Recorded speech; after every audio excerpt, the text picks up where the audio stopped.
Horas, salam reformanda, Masiha Holongan.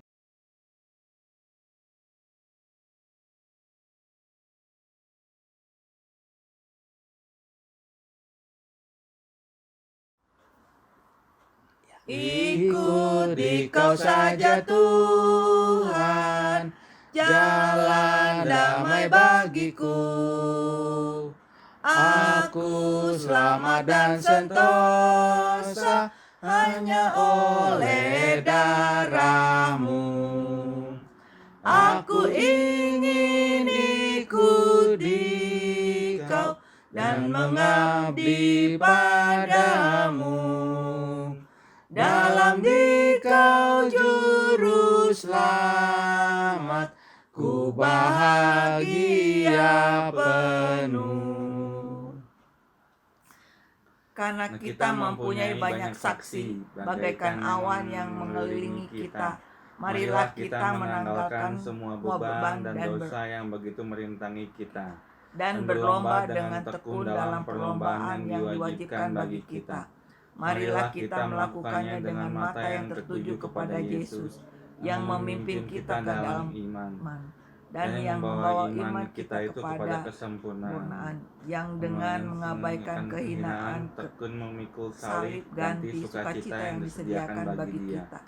Dan sekarang duduk di sebelah kanan tahta Allah. Ingatlah selalu akan Dia yang tekun menanggung bantahan yang sehebat itu terhadap dirinya dari pihak orang-orang berdosa, supaya jangan kamu menjadi lemah dan putus asa. Dalam pergumulan kamu melawan dosa, kamu belum sampai mencucurkan darah. Kita patut memuliakan salib Tuhan kita Yesus Kristus. Di dalamnya keselamatan, hidup, dan kebangkitan kita. Marilah kita berdoa. Anugerahkanlah kami roh pembaharu dalam masa prapaskah ini, sehingga kami semakin mengerti misteri Kristus. Kami mohon melalui anak-Mu Tuhan Yesus Kristus. Amin. Diamlah Engkau ya Tuhan bersama dengan kehadiran-Mu bersama kami. Jauhkanlah tipu daya iblis dari kami, dan peliharalah kami dalam damai. Berkat-Mu kiranya senantiasa tinggal atas kami. Kami mohon di dalam Yesus Kristus anak-Mu. Baiklah, kita memuji Allah. Syukur bagi Allah. Bacaan Lukas 13 ayat 1. Pada waktu itu datanglah kepada Yesus beberapa orang membawa kabar tentang orang-orang Galilea yang darahnya dicampurkan Pilatus dengan darah korban yang mereka persembahkan. Hari ini kita melihat pandangan sekilas tentang Pontius Pilatus untuk pertama sekali. Dia adalah seorang gubernur militer Romawi. Yesus sedang dalam perjalanan menuju Yerusalem ketika dia mendengar kabar tentang sebuah tragedi di Yerusalem. Sewaktu orang-orang Galilea mempersembahkan kurban di Bait Allah, Serdadu Pilatus menyerang dan membunuh mereka. Kejadian ini tidaklah dicatat dalam Injil atau catatan para penulis sejarah kuno, dan Lukas sendiri tidak menjelaskannya, alasan Pilatus melakukannya. Lukas lebih tertarik kepada reaksi Yesus. Sang kamu orang-orang Galilea ini lebih besar dosanya daripada dosa semua orang Galilea yang lain karena mereka mengalami nasib itu? Itulah cara pikir orang pada masa Yesus, dan kesimpulan demikian juga banyak dianut orang pada masa kini. Jika seseorang menderita satu kecelakaan tragis atau penyakit, maka pasti Allah sedang menghukumnya karena dosa-dosanya. Yesus mengingatkan kita untuk tidak menghakimi dari yang kelihatan. Tidak lama lagi orang Galilea yang lain akan dibunuh oleh tangan Pontius Pilatus. Orang akan melihat Yesus yang tergantung di kayu salib dan memberi kesimpulan yang salah. Allah menghukumnya karena pengakuannya sebagai anak Allah. Tapi kebenarannya, Yesus adalah anak Allah yang sempurna. Dia akan tergantung di kayu salib dan menerima hukuman dosa manusia. Apa yang akan dilakukannya membuat Allah mengampuni semua orang yang bertobat dan percaya kepada Yesus.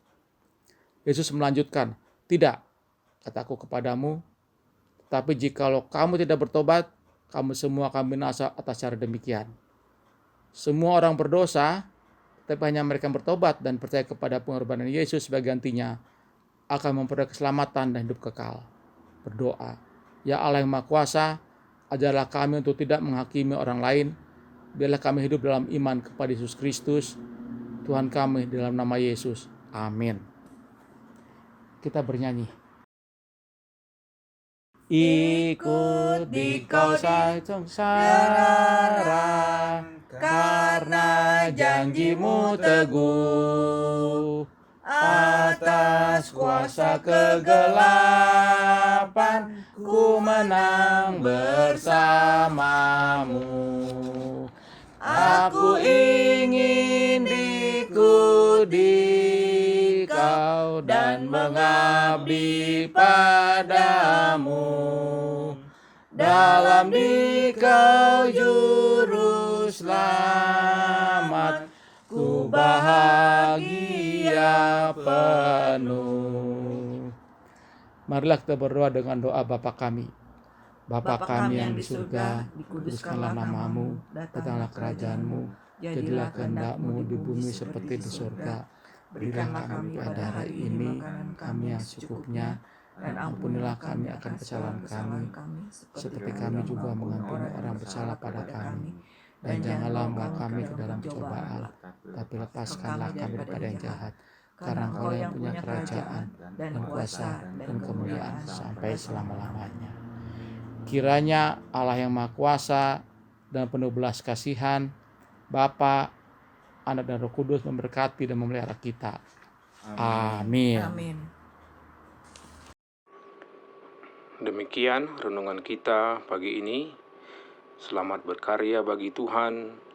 Tetap semangat, tetap sehat.